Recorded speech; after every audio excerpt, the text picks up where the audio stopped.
Welcome to qnawire. Okay, so I see that you need help with this question, and it says find the confidence interval for the independent samples.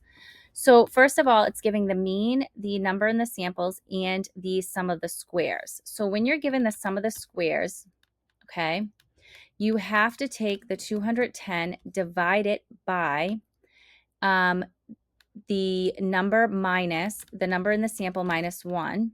So that's 210 divided by 13. That is 16.15, and then find the square root of that. And the standard deviation is 4.02. So for the sample 1, it's 4.02.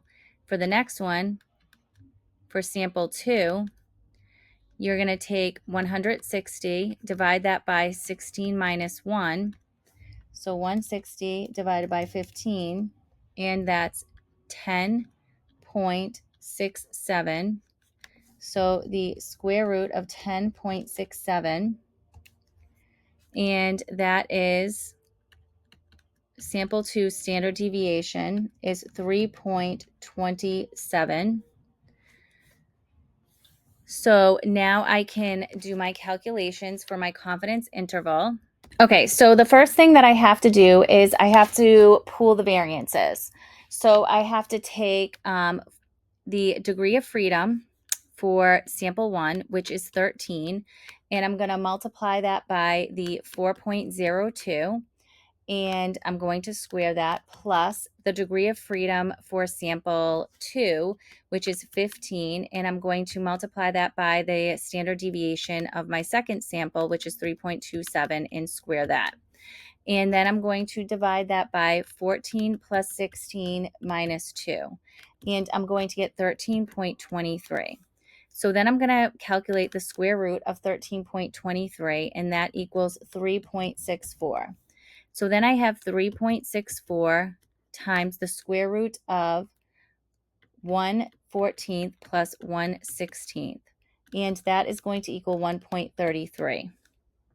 Then I am going to take 14 plus 16 minus 2, and that is going to get 28.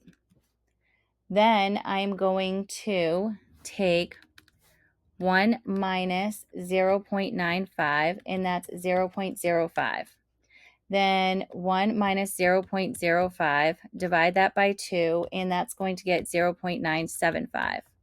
Then you're going to calculate your t-score of t 0.975 times your degree of freedom of 28, and that is going to be a t-score of 2.05.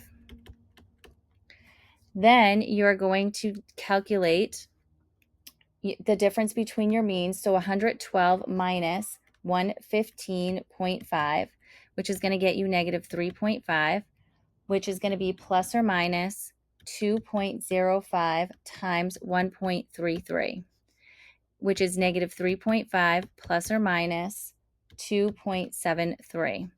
And so that's going to leave you with the confidence interval of this bottom one right here, negative 6.23 and negative 0.77. So I hope that this video helps.